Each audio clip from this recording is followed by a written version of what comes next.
میرے دوستوں، بزرگوں، بھائیوں، میں آج آپ کو قرآن کی وہ طاقت، وہ قوت بتانا چاہتا ہوں جس کے پڑھنے سے شیاطین کو آگ لگ جاتی ہے، جنات کو آگ لگ جاتی ہے۔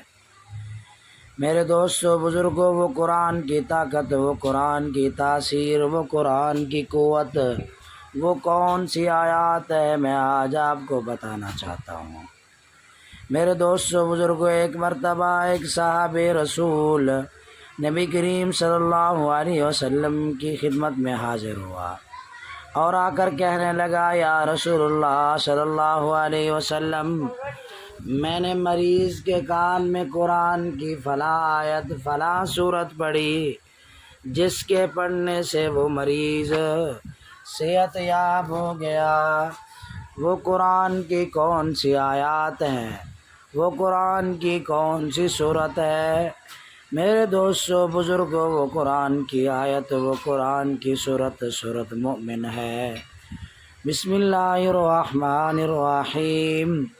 افحسبتم انما خلقناکم عبثا وانکم الینا لا ترجعون۔ فتعالى الله الملك الحق لا إله إلا هو رب العرش الكريم۔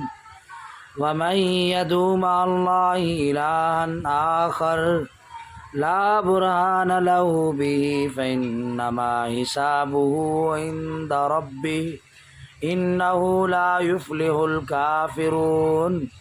وقل رب اغفر وارحم وانت خیر الراحمین۔